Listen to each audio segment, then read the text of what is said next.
Russian scientist. But now I know what to do. I think it's my August.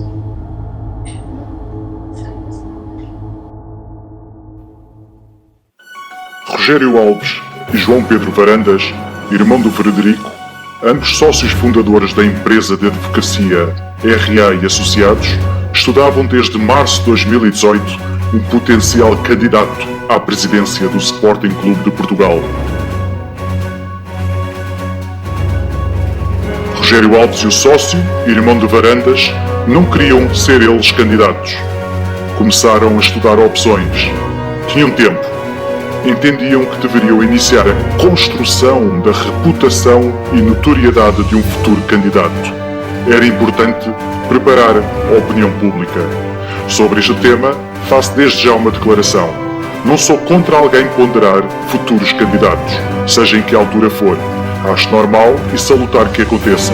No entanto, sou contra um aproveitamento macabro e desleal para com os interesses do clube, a fim de realizar uma golpada. O Rogério Alves e o sócio, irmão de Varandas, sem terem ainda um nome para futuro candidato, por final de março já perguntavam a alguns colegas e amigos quem é que teria perfil para tal. Já era conversa em almoços e início de reuniões, sempre descontraídamente. Depois de falar em vários nomes, é João Varandas quem sugere Frederico ao seu sócio Rogério Alves, que já o conhecia. Não tinha o perfil ideal, sabiam eles, mas tinha algo que outros não tinham. A sua quase total confiança. Isto era o que diziam em reuniões e almoços com colegas. Durante o mês de abril, Rogério Alves, João Varandas e os outros interessados chegam a consenso sobre o nome de Frederico para ser o candidato. Não foi primeira, segunda nem terceira opção. Nesse mesmo mês, Rogério Alves escreve um artigo de promoção ao médico do Sporting num jornal.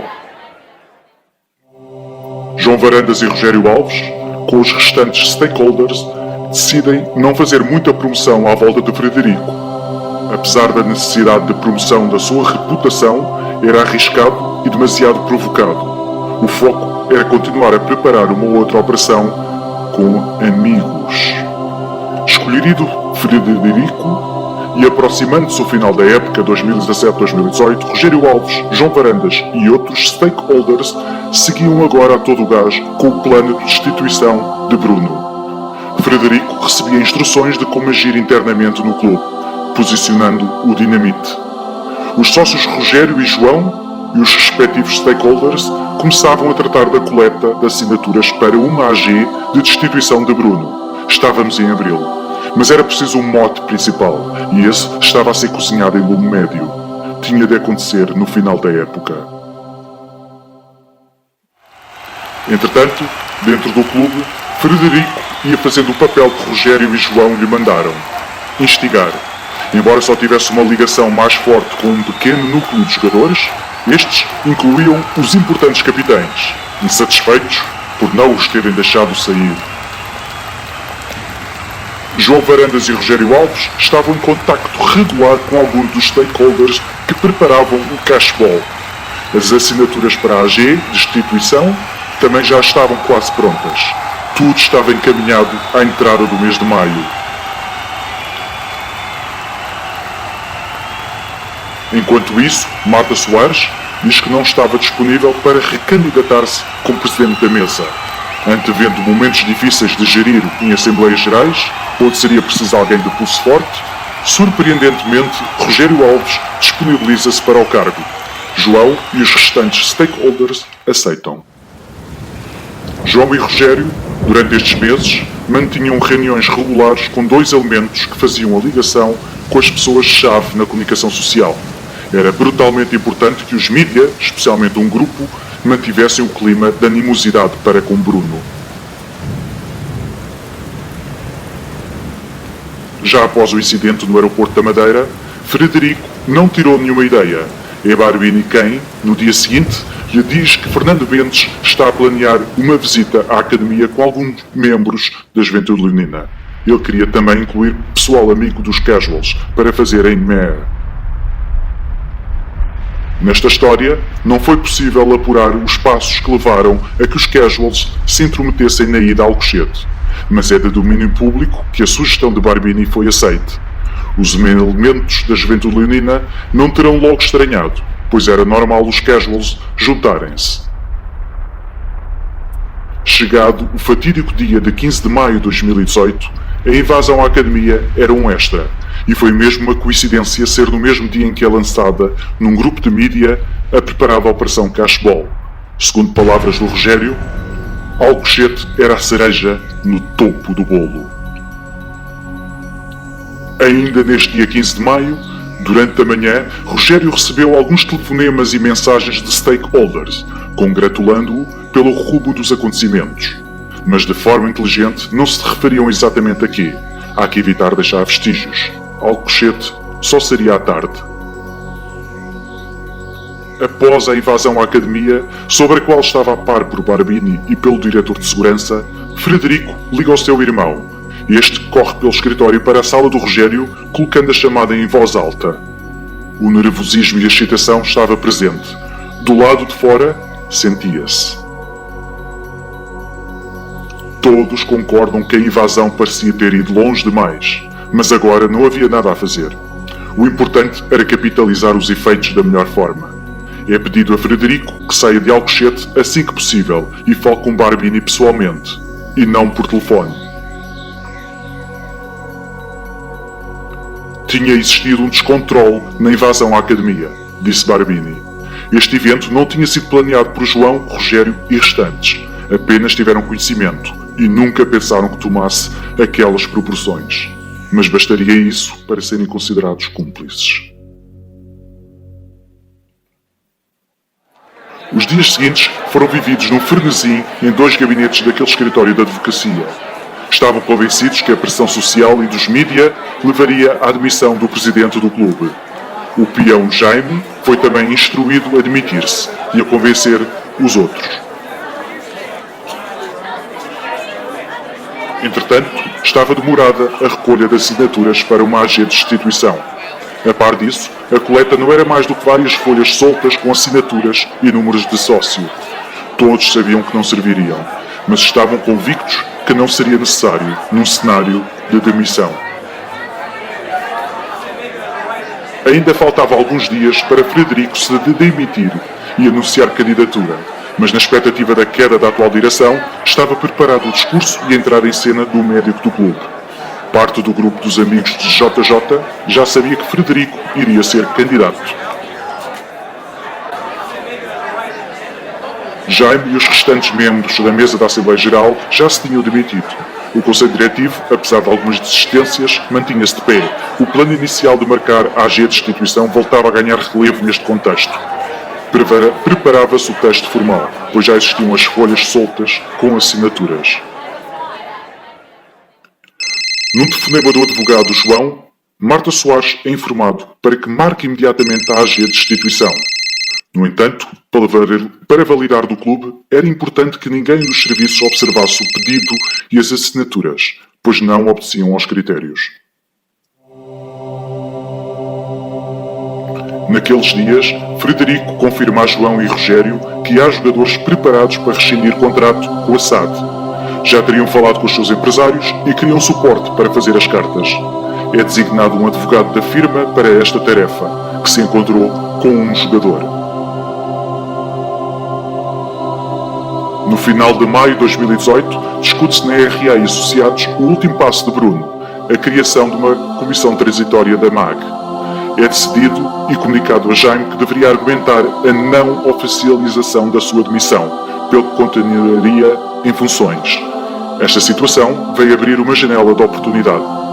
A criação da CT-MAG, por Bruno, trouxe uma nova ideia naquele escritório, incrivelmente não ponderada até aquele momento. A criação de uma comissão de fiscalização. Depressa os contactos começaram a ser feitos e após completar a equipe, Jaime é informado para proceder. O objetivo principal delineado pela equipa de comissão de fiscalização era suspender Bruno. Antes, estavam apenas focados nas assinaturas para uma AG de destituição. Como disse anteriormente, esta opção não tinha sido antes equacionada e quase que brindaram à mesma. Sobre a rescisão dos jogadores, Frederico diz ao irmão que a preocupação dos que se preparavam para rescindir era a posição do clube. A esses jogadores, Frederico assegura que não vão ter problemas, mas aos jogadores e seus empresários não bastou a palavra de Frederico. Reafirmou-se aos jogadores que tencionavam rescindir que o presidente seria primeiro suspenso e depois destituído. Mas também lhes foi dito que, caso algo corresse inesperadamente mal, poderiam voltar atrás, que segundo a lei tinham 7 dias para se arrependerem.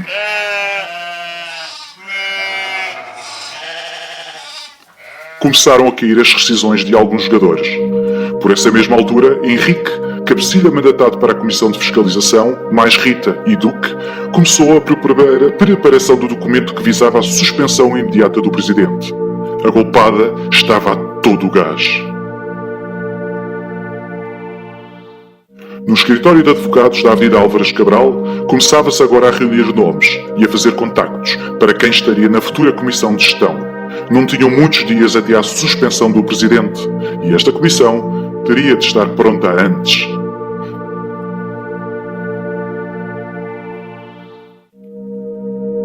Nos avanços e recuos nos nomes para a Comissão de Gestão, Sintra nunca foi a primeira opção. Só depois da inviabilidade de outros 2 nomes é que ele é contactado, a quem explicam exatamente o que se pretendia.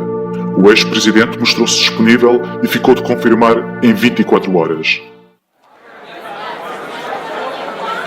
Sintra confirma a sua disponibilidade a Rogério e é algures na moradia de alguém que se faz o encontro para alinhar estratégias. Frederico está também presente para fazer um briefing sobre os jogadores que rescindiram. Sintra não ia muito à bola com Frederico. Sintra ficou estupefacto ao saber alguns detalhes sobre o plano para retirar o atual presidente do clube e não sabia da missa a metade. Torres Pereira estava confortável com tudo aquilo. Ambos, sedentes de protagonismo, diziam de boca cheia ser um dever irrecusável. Sob o manto protetor judicial da teia de interesses dos advogados e através de providências cautelares que, pela urgência requerida, apenas ouviriam uma das partes, recebem a confirmação da realização da Assembleia Geral de Instituição. Não fizeram uma festa porque era mais do que aguardado. Os membros convidados para a futura Comissão de Gestão recebem com agrado a resposta à providência cautelar, mas mantinham algum receio de dar a cara e, depois, qualquer tribunal alterar as coisas. Rogério garantiu-lhes que não, com um grande sorriso que todos viram. Um dos 2 elementos que faziam a ponte com a comunicação social aparece no escritório de advogados, pretendendo sair do esquema. Tem uma reunião com Rogério e João e desiste da ideia. Ficando, as coisas estavam ao rubro e não havia tempo para obter um substituto. Chega ao escritório da Avenida Álvares Cabral o documento preparado para que a Comissão de Fiscalização suspendesse imediatamente o atual presidente. O documento foi preparado pelo mesmo advogado que dera suporte às cartas de rescisão dos jogadores, desta vez em conjunto com Henrique. O documento é aprovado com ligeiras alterações. Estava pronto. 10 dias antes da AG de destituição, marcada por Jaime, a Comissão de Fiscalização liderada por Henrique faz pública a suspensão do presidente. Um momento histórico, dizia João aos colegas do escritório. Com a suspensão do presidente concluída, alinham a data de anúncio da Comissão de Gestão para dali a 3 dias, praticamente uma semana antes da AG de destituição. Estava também já alinhado com órgãos de comunicação social datas para pequenas entrevistas ao presidente substituto.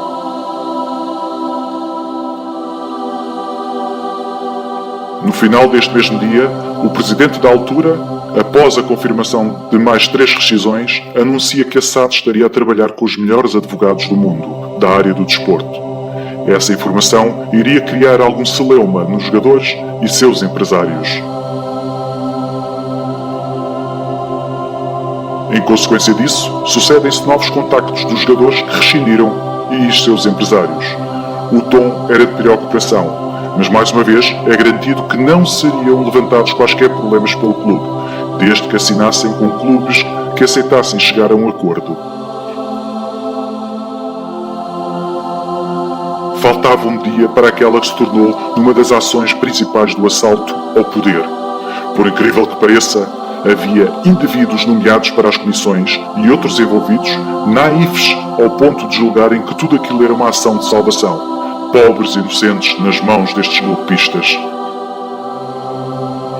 No dia em que a Comissão de Fiscalização iria suspender o Presidente, no escritório recebe um contacto de alguém de outro clube de Lisboa. Face aos últimos desenvolvimentos, queriam verificar a possibilidade de contratarem um jogador que rescindiu, de nome Gelson. Os contactos com esse clube de Lisboa não eram de agora, e sempre foram muitos, incluindo influências nesta história. No entanto, não existem detalhes suficientes para eu poder escrever sobre os mesmos. Sobre o menino Gelson, como o apelidavam, o interesse era genuíno. Iam negociar.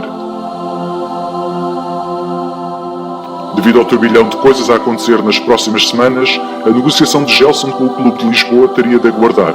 No entanto, o empresário do jogador, Ulisses, já estava a par. Este e outros casos similares deveriam passar para a nova comissão de gestão.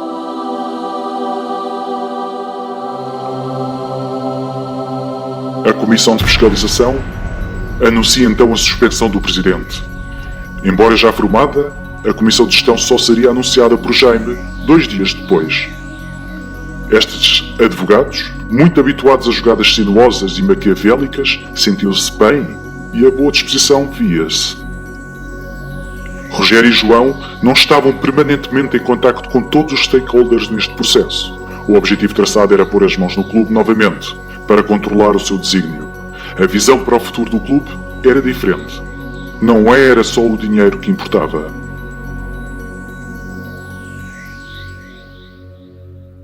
É por esta altura que Rogério se descose a um colega. Quando no início de junho Jorge sai por acordo, o outro clube de Lisboa queria contratá-lo, assim como alguns jogadores que já sabiam que iam rescindir.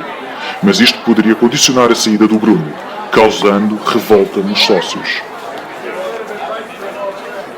Mas depressa caiu por terra esta intenção. Um outro clube de Lisboa entendeu que as contratações poderiam azedar a opinião pública e criar dúvidas razoáveis sobre algum envolvimento. Mesmo com Jorge, não daria naquele momento. Não havia razão plausível para excluir Rui. Era dia da apresentação da Comissão de Gestão.